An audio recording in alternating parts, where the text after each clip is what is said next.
오늘 이제 4장을 이제 마치게 되는데 왜 마지막 절만 했느냐면은 이 앞에 절들은 우리가 이제 오늘 말씀을 나누면서 또 함께 같이 읽을 거예요. 그래서 중복되지 않도록, 그리고 또 시간도 절약할 겸 이렇게 마지막 절만 읽었습니다. 그러니까 오늘 여러분들 말씀 들으실 때 성경책을 펴놓고 함께 따라가면서 말씀을 좀 들으셨으면 좋겠습니다. 자, 지난 시간에 이어서 이제 네 번째 사사 누구죠? 바로 드보라, 여성 사사 드보라의 이야기를 이제 오늘 본격적으로 좀 나누어 보려고 합니다. 자, 에훗이 죽은 후에 이스라엘 백성들은 또다시 범죄함으로 나아가게 되었고, 또 그로 인하여 하나님은 이스라엘을 심판하시게 됩니다. 어떻게 해요? 가나안 땅에 거주하는 하솔 왕 야빈이라는 사람을 일으켜서 이스라엘을 이제 심판하시게 되는데, 무려 20년 동안 이 이스라엘 백성들은 이 하솔 왕 야빈에게 괴롭힘을 당하게 돼요. 그런데 이들이 20년 동안 찍소리도 못하고 도발 한 번 못하고 저항 한 번 못하고 그냥 20년 동안 괴롭힘을 당할 수밖에 없었던 이유가 있죠. 그 이유가 이제 오늘 본문 3절에 나오는데, 야빈 왕은 철병거 900대가 있어 20년 동안 이스라엘 자손을 심히 학대했으므로 이스라엘 자손이 여호와께 부르짖었더라, 이렇게 말씀을 하고 있죠. 그러니까 이들에게는 아주 강력한 병기가 있었는데 그게 뭐죠? 바로 철병거 900대가 있었어요. 그래서 이들은 도발할 엄두조차 내지 못하고 20년 동안 그냥 괴롭힘을 당했습니다. 자, 이제 괴롭힘을 당하면 그 다음 스텝은 뭡니까? 바로 부르짖음이죠. 그래서 3절 끝에 보면 이스라엘 백성이 하나님께 여호와께 부르짖었더라 라고 나와요. 자, 그러자 하나님께서 이제 이스라엘을 구원할 사사를 세우시게 되는데, 그가 바로 이제 네 번째 사사인 드보라였습니다. 이 드보라라는 사사에 대해서는, 이 사람이 어떤 사람인지에 대해서는 우리가 지난주에 좀 자세하게 함께 나누었었죠. 자, 일단 이 여성 사사 드보라라는 사람은 누구죠? 선지자예요. 그렇죠? 첫 번째는 선지자고, 두 번째는 재판관입니다. 그래서 이스라엘의 많은 자손들이 사방에서 그에게 나와서 드보라의 종려 나무라고 하는 데 아래에서 그에게 이제 재판을 받았다라고 하죠. 그러니까 이 드보라라는 사람은 굉장히 수많은 사람들이 그를 인정하고 존경하는, 그는 지혜자였고 선지자였고 재판관이었습니다.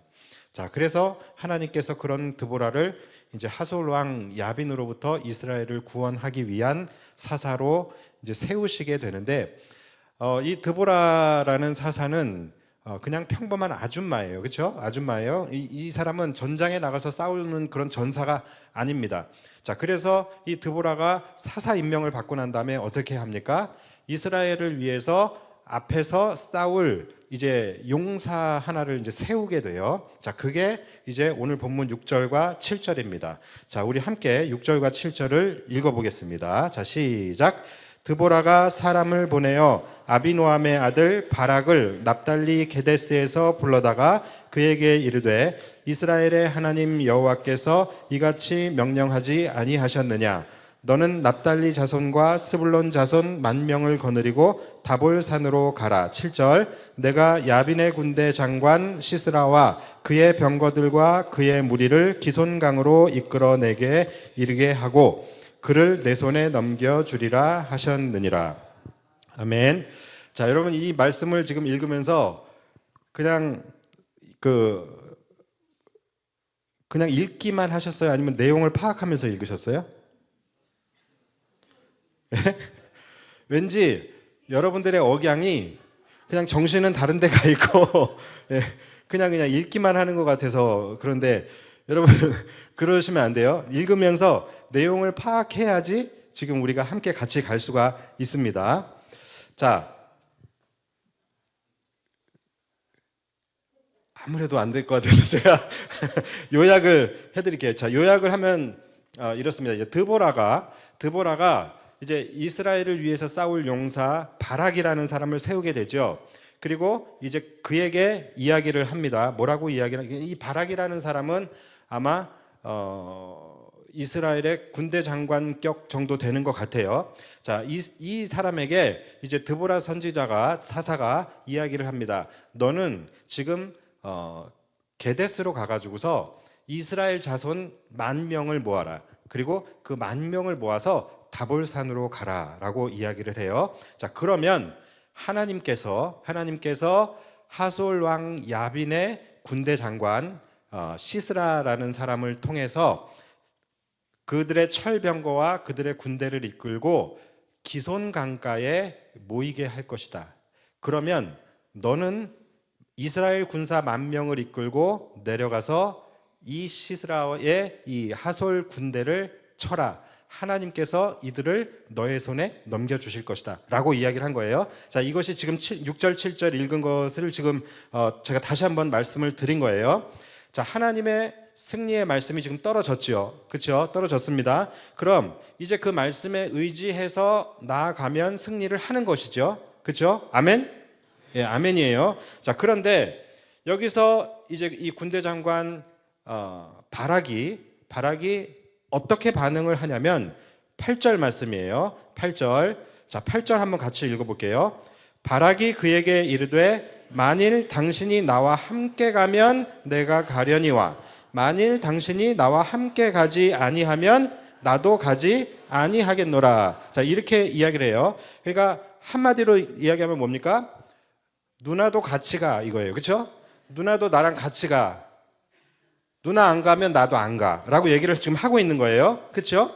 그러니까 이 바락이라는 이름의 뜻이 뭐냐면 번개, 벼락 이런 거예요. 그러니까 이렇게 강한 이름을 가지고 있는 사람이 이 벼락 같은 목소리로 외친 한마디가 뭐예요? 누나 같이 가요. 누나 같이 가요. 자, 여러분 지금 이것이 바로 실패와 두려움 속에서 파묻혀 살아가는 사람들에게 아주 전형적으로 나타나고 있는 영적 무기력감입니다. 자, 이들은 지금 이 사람은 지금 20년 동안 지금 이 하솔 왕 야빈의 괴롭힘을 당하면서 실패와 두려움을 계속해서 반복하며 살아왔던 사람이에요. 그렇죠? 자, 이런 사람들 그러다 보니까 어느 순간 이 두려움이라는 것에 완전히 매몰돼 버리게 됩니다. 그래서 이런 사람들에게 나타나는 특징이 뭐냐면 첫 번째로는 자신은 한없이 약한 존재로 느껴집니다. 그리고 두 번째는 상대방은 한없이 강한 존재로 느껴집니다. 그리고 세 번째는 뭡니까? 나의 문제는 결코 해결될 수 없는 문제라고 느껴지게 돼요. 여러분 이것이 두려움에 빠져 사는 사람들의 특징입니다. 이 사람들 안에서 나타나게 되어지는 영적 무기력감이에요. 그러니까 여러분들도 이 셋 중에 하나가 걸려 있다. 그럼 나는 지금 영적 무기력감에 걸려 있는 사람인 거예요. 첫 번째 뭡니까? 내가 세상에서 가장 약한 사람으로 생각되어지는 것. 그리고 두 번째, 상대방이 세상에서 가장 강한 사람으로 느껴지게 되는 것. 그리고 세 번째는 지금 나의 문제는 결코 해결될 수 없는 문제라고 생각되어지는 것. 그러니까 여기에 내가 사로잡혀 버리게 되면 하나님의 말씀이 그 다음에 소용없습니다. 아무리 하나님의 위로의 말씀이 들려진다 할지라도 위로되지 않아요. 아무리 힘이 있는 하나님의 말씀, 힘이 되는 하나님의 말씀이 선포되어진다 한다 할지라도 내가 힘이 나지 않아요. 아무리 승리의 말씀이 선언된다 할지라도 내가 싸울 용기가 나지 않는다라는 거예요. 그러니까 여러분 우리가 이 조심해야 할 것이 바로 이 영적 무기력감이에요. 이들은 20년 동안이나 두려움 속에 살아왔어요. 그러니까 이 영적 무기력감 속에 빠질 수밖에 없는 거예요. 근데 이렇게 됐을 때 문제가 뭐냐면 내 삶이 말씀으로 극복이 되지 않는 거예요. 아까 말씀드렸듯이 하나님의 말씀으로 내가 힘을 얻어야 되고 위로를 받아야 되고 또 용기를 얻어야 되는데 이게 다 안 돼 버리는 거예요. 그래서 내 삶의 순간순간마다 말씀으로 극복이 되어져야 되는데 말씀으로 극복이 되지 않는 것입니다. 그도 그럴 것이 20년 동안 내 삶에 존재하지 않던 말씀이 갑자기 들려온다고 갑자기 주어졌다고 그 말씀을 신뢰할 수가 있겠습니까? 없어요. 여러분 초신자들에게 갑자기 하나님의 말씀을 힘이 되는 하나님의 말씀을 이렇게 보여주면서 힘을 내라고 하면 잘 되겠습니까? 초신자에게 말씀이 없었던 사람에게 갑자기 하나님의 말씀을 들이대면서 이거 순종하면서 살아 라고 하면 여러분 그게 잘 되겠습니까? 잘 되지 않을 수밖에 없는 것이죠. 그러니까 여러분 말씀이 내 삶 속에서 이루어지는 그 경험이 우리의 인생 속에 쌓여야 됩니다. 이 경험이 계속해서 경험되어야지 말씀과 나와의 관계성이 생겨져 버리게 되는 거예요. 그러니까 말씀이 내 삶을 계속 이끌어 가야 어느 순간 하나님의 말씀이 나를 강력하게 이끌어 갈 때 내가 신뢰하고 따라갈 수 있게 되는 거예요. 말씀과 내가 관계가 없었는데 갑자기 말씀이 주어졌다고 그 말씀을 신뢰한다? 그 말씀을 순종한다? 여러분 이럴 수 없다라는 거예요. 그래서 말씀과 나와도 관계라는 게 필요한 거예요. 이 말씀이라는 것을 여러분들이 항상 의인화시켜서 생각을 하셔야 돼요. 왜냐하면 의인화시켜도 되는 것이 말씀이 뭡니까? 바로 말씀이 육신이 되어 오신 예수 그리스도예요. 그러니까 우리와 말씀과의 관계가 친밀한 관계가 있어야 되는 거예요. 그래서 날마다 우리의 삶에 말씀을 가까이 해야 되는 거예요. 그것이 뭡니까? 바로 큐티인 것이죠. 그리고 그 큐티를 통해서 하나님의 말씀과 계속해서 나와의 관계를 가지고 가고, 그리고 그 관계 속에서 내 삶 속에서 하나님의 말씀이 어떻게 이루어지는지, 이러한 것들이 지속적으로 계속해서 경험되어져야 되는 것이죠. 그리고 그 말씀이 이 세상에서는 또 어떻게 이루어지게 되는지, 하나님의 말씀이 또 하나님의 약속이 또 내 인생 속에서는 어떻게 이루어지는지, 아주 작은 것부터 시작해서 이러한 것들이 내 삶 속에서 계속해서 경험되어지고, 이것이 이 경험이 계속 켜켜이 쌓여갈 때에, 그때에 우리는 말씀을 신뢰할 수 있게 되는 것이고, 그때에 우리의 삶에 큰 일을 만났을 때에도 하나님의 말씀이 내 삶에서 작동될 수 있게 되는 거예요. 그러니까 이 말씀과 나와의 관계, 이 관계를 여러분들이 의인화시켜서 나는 지금 말씀과 얼마나 지금 가까운 관계에 있는지, 우리가 인간관계랑 똑같다니까요. 우리가 인간도 한 번 만나서 그 사람을 신뢰할 수 없잖아요. 그 사람을 계속해서 경험하고 그 사람과 관계하면서 그 사람에 대한 신뢰가 쌓여졌을 때 우리는 그 사람을 믿을 수 있는 것이잖아요. 말씀도 마찬가지예요. 말씀이 여러분들의 삶에서 작은 것부터 시작해서 계속해서 이루어져야 됩니다. 그리고 그것을 여러분들이 경험해야 돼요. 그것이 쌓였을 때 뭐가 되는 거예요? 믿음이 되는 거예요. 그래서 내가 큰 일을 만났을 때도 평상시에는 내가 방법이 없고 길이 없고 절망하고 낙심하고 이렇게 되겠지만, 하나님의 말씀이 내가 딱 들려졌을 때 그 말씀과 나와의 관계가 있고 내가 이 말씀을 확실하게 신뢰하는 믿음이 있으면 우리는 이 말씀을 붙들고 가는 거예요. 그러면 승리할 수 있는 것입니다. 분명히 이 바락에게도 하나님의 승리의 선언이 내려졌잖아요. 그런데 못 믿는 거죠. 신뢰하지 못하니까 어떻게 하는 거예요? 누나 같이 가, 이러면서 세상의 힘을 빌리는 거예요. 세상을 의지하게 되는 거예요. 하나님의 말씀을 신뢰하는 것이 아니라 드보라라는 사람을 신뢰하고 그 사람의 말을 신뢰하면서 그 사람에게 도움을 구하고 있는 것입니다. 그래서 우리 안에 항상 무엇이 준비되어져야 하냐면, 내가 얼마나 신앙생활을 오래 했느냐, 내가 얼마나 교회를 열심히 다니냐, 이건 하나도 중요한 게 아니에요. 하나님의 말씀이 정말 살아있구나, 하나님의 말씀이 정말 능력이 있구나, 하나님의 말씀은 그리고 반드시 이루어지는구나, 하나님은 약속을 신실하게 지키시는구나, 여러분 이것만 내 안에 있으면 그 다음부터는 우리는 모든 상황을 만나도 하나님의 말씀이 들릴 때 그 말씀 붙잡고 나아갈 수 있게 되는 것입니다. 그래서 말씀이 그만큼 여러분 중요한 거예요. 자, 그런데 바락은 승리를 주시겠다는 그 하나님의 말씀을 신뢰하지 못했어요. 그는 말씀이 떨어졌을 때 그 말씀을 붙잡는 것이 아니라 사람을 신뢰하게 된 것이죠. 자, 그러자 사사 드보라가 뭐라고 이야기를 하냐? 자, 9절입니다.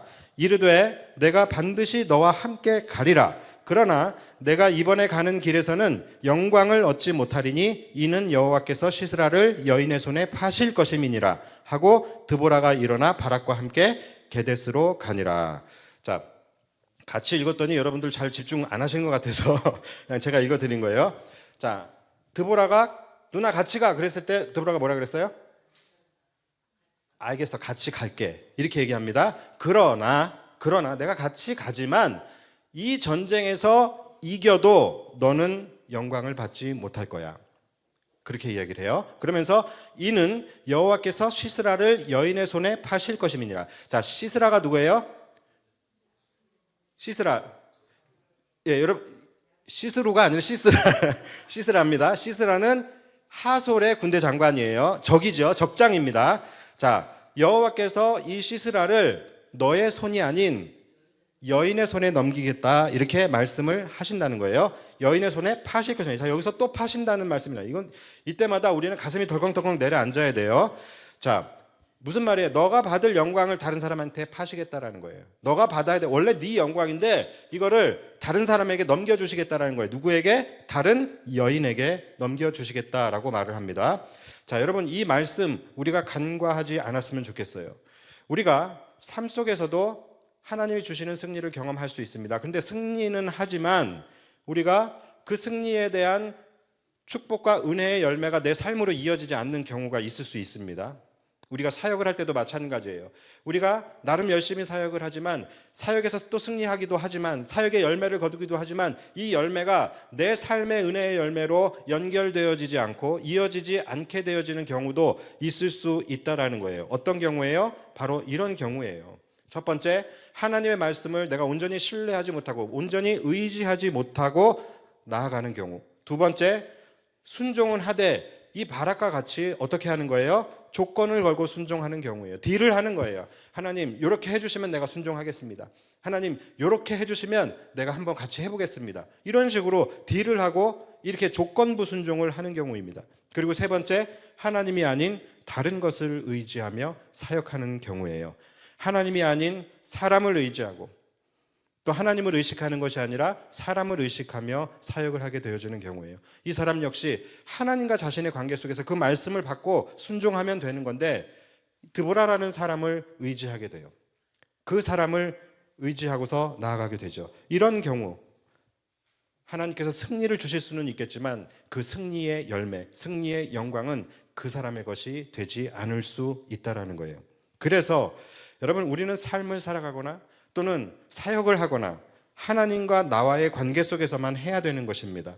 제가 우리 사역자들에게 자주 드리는 말씀이에요. 사람을 보지 말고 하나님과 나와의 관계 속에서만 생각하고 하나님과 나와의 관계 속에서만 판단하고 결정하고 사역하라는 거예요. 여러분 그거 너무나도 중요한 것입니다. 우리가 칭찬을 받아도 상급을 받아도 하나님께 받는 거예요. 자, 그렇다면 오늘 이 바락을 향한 드보라의 예언, 이것이 정말로 성취되는지 우리 함께 살펴보도록 하겠습니다. 자, 바락이 하나님의 말씀 앞에서 망설이면서 누나도 같이 가라고 했을 때 드보라는 일말의 망설임도 없어요. 그냥 조금의 두려움도 없이 알겠어, 같이 가, 곧바로 대답을 하게 됩니다. 내가 반드시 너와 함께 가리라. 자, 이렇게 이야기를 합니다. 왜요? 왜 그런 거예요? 이 바락과 드보라의 차이점이 뭡니까? 그는 하나님의 말씀을 온전히 신뢰하는 사람이었어요. 그는 하나님께서 이스라엘에게 승리를 주실 것이라는 분명한 확신이 있었습니다. 그렇기 때문에 그는 주저하지 않고 망설이지 않고 두려움 없이 말씀 믿고 가게 되는 것이죠. 그러니까 이 차이를 우리가 알아야 되는 거예요. 자, 그래서 이 바락이라는 사람이 드보라 누나와 함께 게데스로 가게 됩니다. 자, 게데스로 갔는데 이제 그 다음 이야기가 10절이에요. 바락이 스불론과 납달리를 게데스로 부르니 10,000명이 그를 따라 올라가고 드보라도 그와 함께 올라가니라. 그러니까 바락은 여기서 이제 첫 번째 멘붕이 찾아오게 된 거예요. 자, 그는 사실 드보라가 하나님의 말씀을 그에게 전했지만 그는 하나도 믿겨지지가 않았어요. 자, 드보라가 전한 말이 3개죠. 하나님의 말씀을 전했는데 그게 3개입니다. 첫 번째는 뭐냐면 10,000명을 모아서 다볼산으로 가라는 거예요. 그런데 여기서부터 이 바락은 믿어지지가 않아요. 과연 10,000명이 모아질까? 지금 우리가 20년 동안이나 이 하솔에게 찍소리도 못하고 저항 한번, 도발 한번 못하고서 이렇게 지금 우리가 괴롭힘을 당하고 있었는데 이 두려움에 사로잡힌 우리 이스라엘 백성들이 이들과 싸우자고 할 때에 과연 10,000명이 모일까? 100명이나 모일까? 이런 의심이 분명히 그 안에 있었을 거예요. 그리고 두 번째는 뭐냐면 과연 하나님께서 약속하신 대로, 하나님께서 말씀하신 대로 과연 이 하솔의 시스라 군대 장관이 철병거와 군대를 이끌고 기손 강가로 모이게 될까? 이것도 이 사람에게는 확신이 없었을 거예요. 그리고 세 번째, 가장 중요한, 과연 우리가 그들과 싸워서 이길까요? 과연 우리가 기손 강가에서 우리가 철병거와 싸워서 과연 우리가 승리할 수 있을까? 그러니까 이 드보라가 하나님의 말씀을 이야기하기는 했지만 이 하나하나가 다 그냥 뜬구름 잡는 소리로 들려졌었던 것이죠. 자, 그런데 막상 누나랑 같이 게데스로 가가지고서 이제 조마조마한 마음으로 모병나팔을 불었어요. 꾹 불었어요.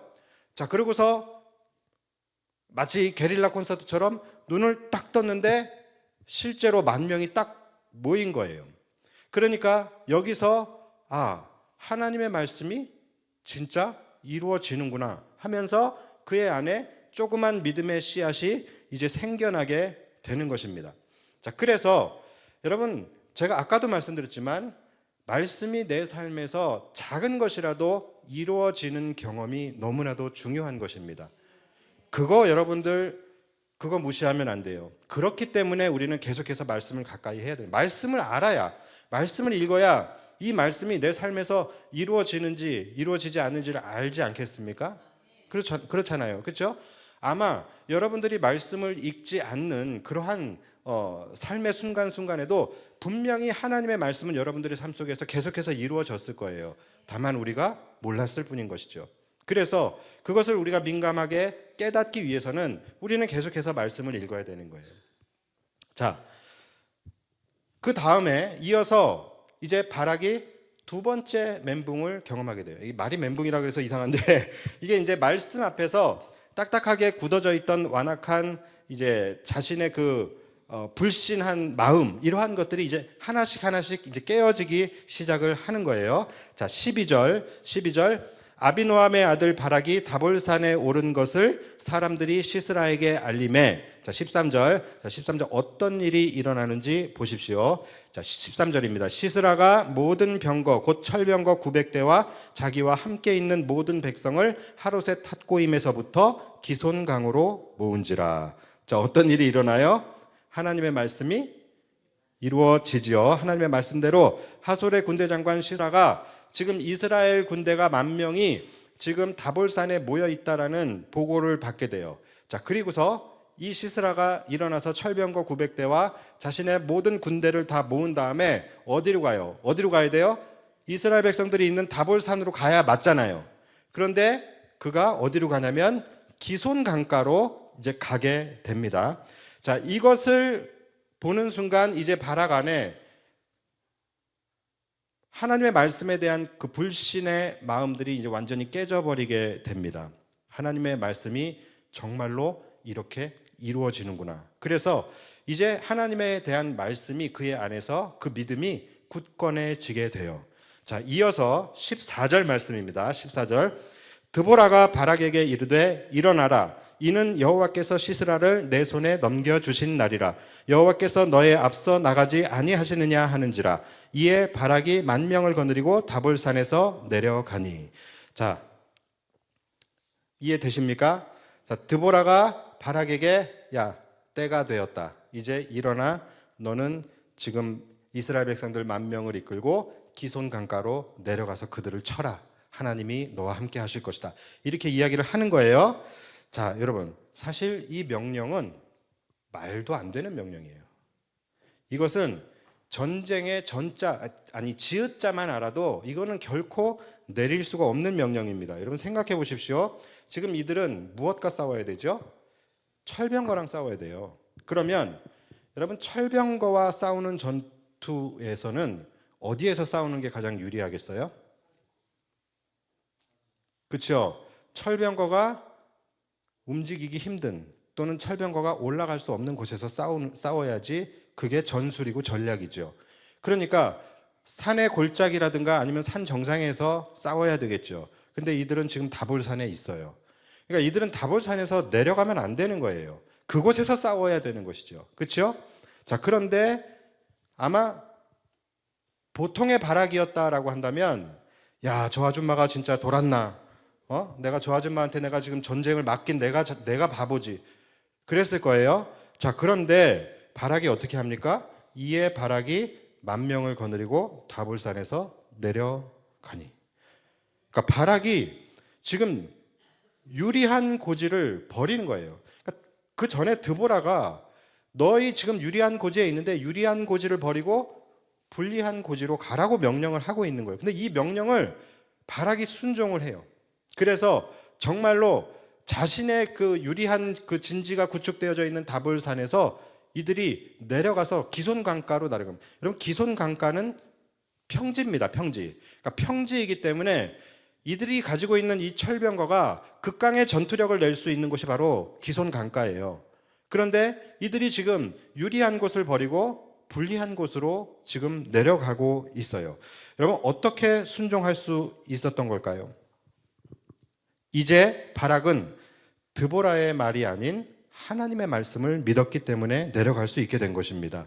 이전에는 하나님의 말씀을 믿지 못하고 드보라를 의지하고 드보라의 말을 믿었던 바락이었어요. 그런데 이제는 드보라의 말이 아닌 하나님의 말씀을 믿는 믿음으로 그는 순종하며 기손 강가로 내려가게 된 거예요. 그는 내려가면서도 분명히 자신들이 어떻게 싸워야 하는지 몰랐을 거예요. 철병거와 더불어 어떻게 싸워야 할지 그들은 아마 전혀 답이 없고 전혀 시나리오조차도 잡히지 않았을 거예요. 왜냐하면 실제로 방법이 없었기 때문에 그렇겠죠. 그렇죠? 무슨 방법이 있겠어요, 여기서. 그러나 이제 바락은 자신의 생각과 자신의 한계를 다 내려놓고 이제는 말씀에 의지해서 기손 강가로 내려가게 됩니다. 분명히 두려운 마음이 있었을까요, 없었을까요? 있었을 거예요. 그러니까 여러분, 믿음이 있으면 두려움이 없는 거야. 뭐 그러면 좋겠지만 믿음이 있어도 두려울 수 있습니다. 두려울 수 있어요. 그러나 그 두려움보다 하나님의 말씀을 신뢰하는 그 믿음이 더 크기 때문에 우리는 가는 거예요. 그렇죠? 자, 그래서 분명히 두려운 마음이 있었을 거예요. 그러나 바락은 여호와께서 너보다 앞서 가시지 아니하겠느냐라는 이 드보라의 말을 붙들고 기손 강가로 내려가게 됩니다. 자, 여러분, 우리도 살아가다 보면은 우리의 지혜로는 아무리 생각해도 답이 없음. 우리의 생각으로는 아무리 길을 찾아도 길이 없음. 아무리 머리를 짜내도 소망이 없음. 이런 결론밖에 나오지 않는 그런 상황들을 우리도 만날 때가 있습니다. 내 주변을 둘러보면 사방으로 막혀 있고 사방으로 우겨쌈을 당하고 있고 내가 여기서 살아나는 것은 불가능해. 내가 지금 이 상황을 극복하는 것은 불가능해 라고 내가 결정을 내릴 수밖에 없는 그러한 상황들을 우리도 만날 때가 있습니다. 그래서 지금 이 상황은 하나님도 어떻게 뒤집으실 수가 없는 상황이야. 지금 이 상황은 내가 이걸 붙들고 기도하는 것 자체가 의미가 없어. 나는 지금 이거를 어떻게 받아들일지를 생각해야 돼. 여기까지 나아가게 되는 그런 때도 분명히 있을 것입니다. 그런데 여러분, 그것은 내 삶에 방법이 없는 것이 아니라 믿음이 없는 것입니다. 제가 다시 한번 말씀드릴게요. 나는 방법이 없다라고 생각하며 지금 낙심하고 좌절하고 기도조차도 할 수 없고 기도조차도 의미 없게 느껴질 때가 있겠지만 여러분, 그것은 방법이 없는 것이 아니라 믿음이 없는 것입니다. 우리의 유한함을 가지고 하나님의 무한하심을 제한하고 있는 거예요. 우리의 지혜로는 당연히 답이 없지요. 그러나 하나님의 지혜로는 얼마든지 회복도 그리고 더 넘어서 역전도 가능할 수 있는 것입니다. 그래서 고린도전서 1장 25절에 하나님의 어리석음이 사람보다 지혜롭고 하나님의 약하심이 사람보다 강하니라 라고 말씀하고 있는 거예요. 로마서 11장 33절에 깊도다 하나님의 지혜와 지식의 풍성함이요 그의 판단은 헤아리지 못할 것이며 그의 길은 찾지 못할 것이로다. 여러분, 우리가 답이 없고 소망이 없다라고 생각하는 이유는 우리가 하나님의 판단을 헤아릴 수 있는 지혜가 없기 때문인 것이고 하나님께서 우리의 삶에 행하실 길을 우리가 깨닫지 못하고 찾지 못하기 때문인 것이죠. 바락이 붙잡았던 말씀, 여호와께서 너의 앞서 나가시지 아니하겠느냐. 여러분, 이 말씀을 우리도 붙잡아야 되는 겁니다. 우리의 인생 속에 하나님께서 앞서 나가시게 되면 그때부터는 우리의 지혜로 싸우는 것이 아니라 하나님의 지혜로 싸우는 거예요. 그때부터는 우리의 힘으로 싸우는 것이 아니라 하나님의 힘으로 싸우는 것입니다. 그때부터는 우리의 능력으로 싸우는 것이 아니라 하나님의 권능으로 싸우는 것입니다. 그래서 하나님이 우리의 인생에 앞서 가시는 것, 여러분 이것이 가장 축복된 인생인 거예요. 그러니까 절대로 내 생각이, 내 발걸음이 하나님을 앞서지 않도록 여러분 항상 삶에서 주의하시기를 바랍니다. 자, 그렇다면 결과는 어떻게 되었을까? 15절, 여호와께서 바락 앞에서 시스라와 그의 모든 병거와 그의 온 군대를 칼날로 혼란에 빠지게 하심에 시스라가 병거에서 내려 걸어서 도망한지라. 자, 어떻게 이스라엘이 승리하게 되었는지 그거는 다음 주에 5장에서 좀 더 자세히 이제 나누기로 하고요. 오늘은 우리가 시스라 죽는 꼴을 봐야 되잖아요, 그렇죠? 그래서 일단은 그거는 다음 주로 넘기고, 자, 결론부터 말씀을 드리면 앞서가서 일하신 하나님의 놀라운 능력과 섭리로 하솔의 군대는 이스라엘의 칼날에 망하게 됩니다. 그리고 이 하솔의 적장인 시스라는 너무나 당황한 나머지 다 버려두고서 지 혼자 살겠다고 이제 도망을 이제 가게 돼요. 자, 그렇게 도망갔던 시스라가 어떻게 되었을까? 자, 오늘 본문 17절입니다. 시스라가 걸어서 도망하여 겐 사람 헤벨의 아내 야엘의 장막에 이르렀으니 이는 하솔 왕 야빈과 겐 사람 헤벨의 집 사이에는 화평이 있음이라. 이해 가시겠습니까? 자, 그가 정신없이 도망을 가서 어디 집으로 들어갔어요. 그 집이 누구냐면 헤벨이라는 사람의 집으로 숨어들게 됩니다. 자, 이 헤벨은 보셔서 아시겠지만 누구와 관련 있는 사람이에요? 모세, 그렇죠? 그러니까 이 사람 이스라엘 사람인 거예요. 자, 이 사람에 대한 소개가 11절에 나옵니다. 11절에 모세의 장인 호밥의 자손 중 겐 사람 헤벨이 떠나 게데스에 가까운 사이나님 상수리 나무 곁에 이르러 장막을 쳤더라.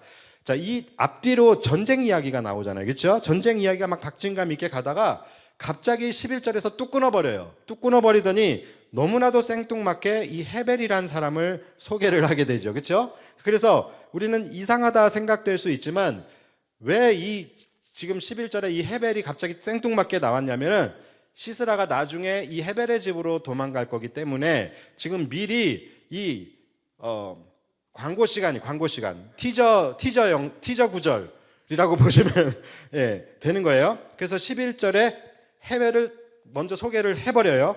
자, 그리고 근데 그가 누구라 그래요? 모세의, 그렇죠? 모세의 장인 이상하지 않아요? 모세의 장인 누구예요?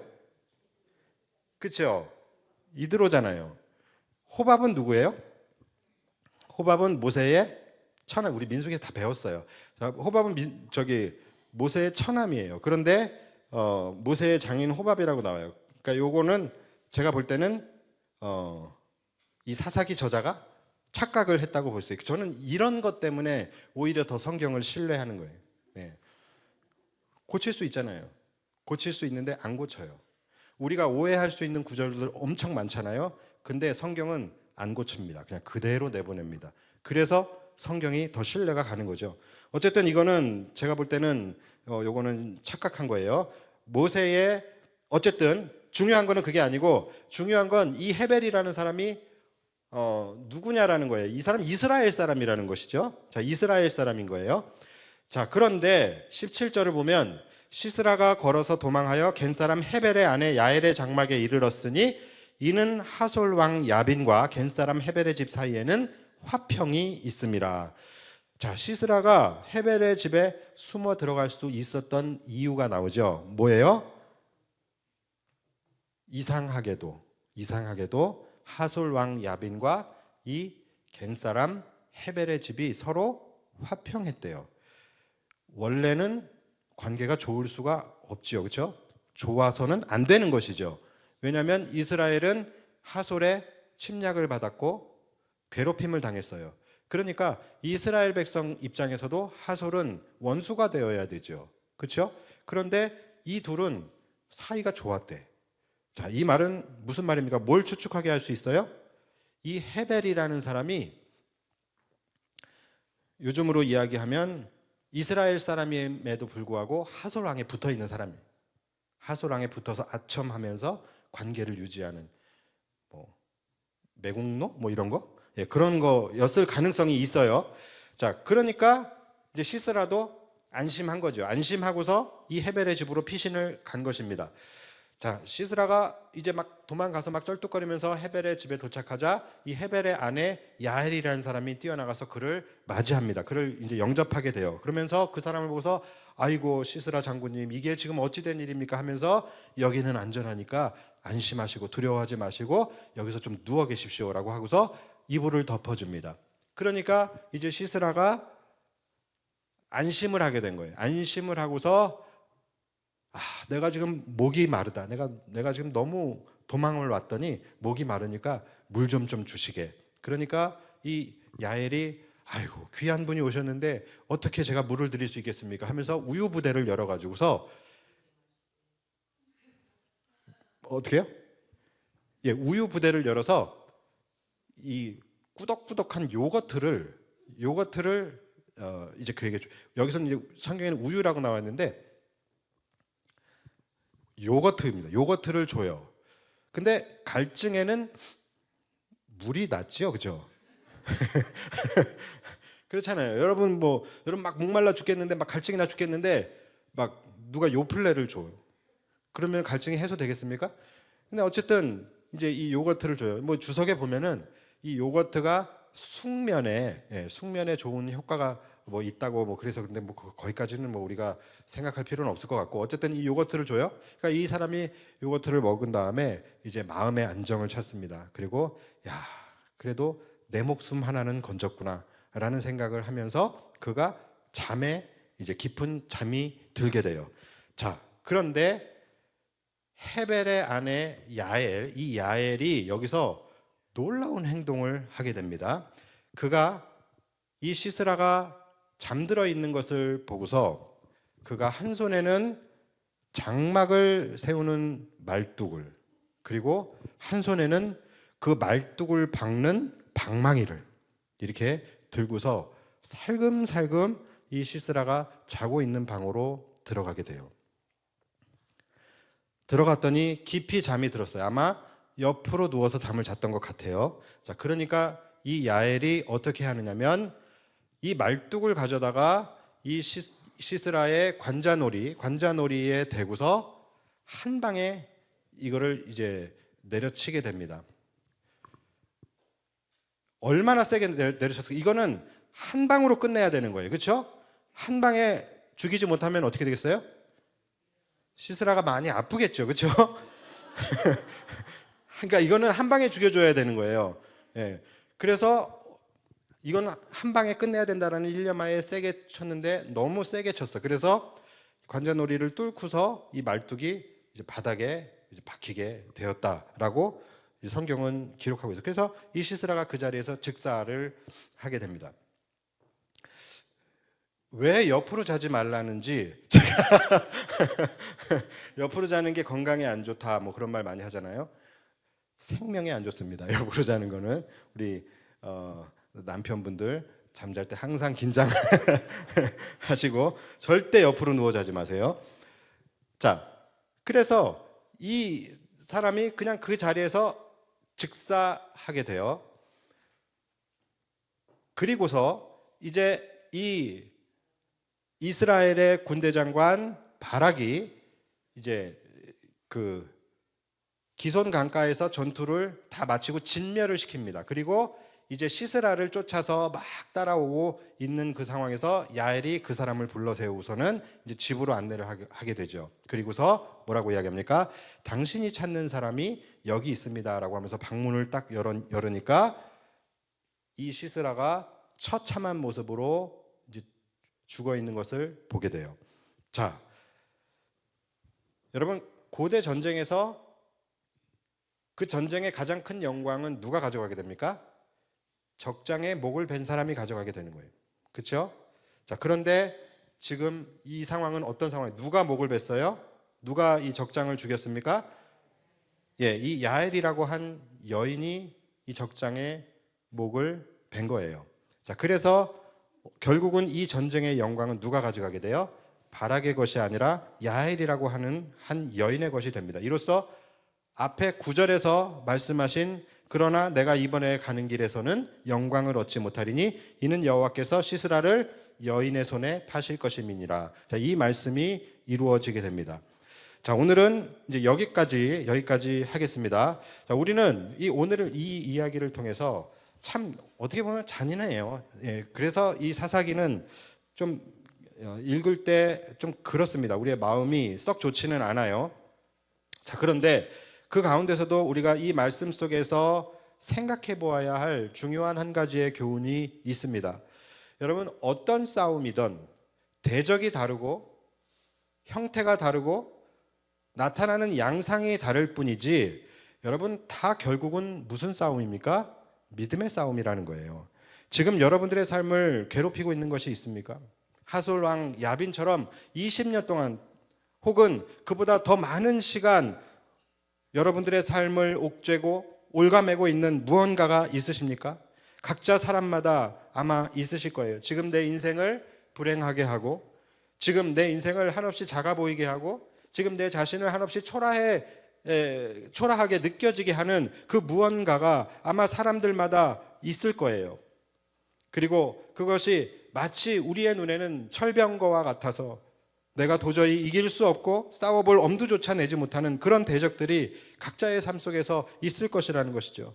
그러나 그것이 사람마다 형태가 다르고 양상이 다르게 나타나게 될 뿐인 것이지, 여러분, 이 모든 싸움의, 이 모든 전쟁의 본질은 같습니다. 하나입니다. 바로 믿음의 싸움인 거예요.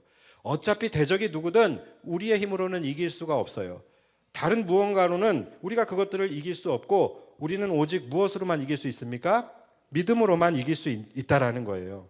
그런데 항상 여기서 문제가 뭐냐면, 그런 문제들이 나타났을 때 이것이 하나님의 말씀으로 극복되지 못한다라는 거예요. 그것이 문제인 것입니다. 나의 대적은 항상 너무나도 크게 보이는 그런 반면에 하나님의 말씀이 내 삶에서 이루어진 경험치는 너무나 작아요. 그러다 보니까 하나님의 말씀으로 상황을 극복해내지를 못하는 거예요. 말씀을 읽기도 하고 또 이곳에 나와서 설교를 듣기도 하지만, 그러나 이 말씀이 삶에서는 작동이 되지 않는 것이죠. 어떤 목사님이 그러더라고요. 제발 말씀 끝난 다음에, 예배 끝난 다음에 나한테 와서 은혜 받았단 말 하지 말래요. 은혜 받았단 말 하지 말고 바뀌어진 삶을 보여달라고 말을 하더라고요. 근데 너무 동감이 돼요. 저에게 은혜 받았다는 말 하는 사람이 많지는 않지만 말은 안 해도 좋으니까 말씀을 듣고 은혜를 받으셨다면, 예배를 드리고 은혜를 받으셨다면 말로 하지 말고 바뀌어진 삶으로 좀 보여달라는 거예요. 그 말씀이 여러분들의 삶에서 작동이 돼야지 능력이 되잖아요. 내 삶의 문제들을 마주쳤을 때 하나님의 말씀이 내 삶의 능력이 되려면 그만큼 그 말씀을 신뢰하고 믿는 믿음이 있어야 되는 거예요. 그게 안 되면 항상 이 바락과 같이 뭘 하게 되는 거예요? 딜을 하게 되는 거예요. 누나도 같이 가죠. 하나님의 말씀과 세상적인 방법을 같이 병행하게 되는 것이죠. 또는 하나님 이렇게 해주시면 내가 해보겠습니다. 항상 조건부 순종을 하게 되는 거예요. 여러분, 그렇게 되면 하나님이 이기게 하셔도 그 승리의 영광이 내 것이 되지 않을 수 있는 것입니다. 우리는 내가 왜 예수를 믿는데, 내가 예배 때마다 말씀을 듣는데 왜 실패하냐라고 묻습니다.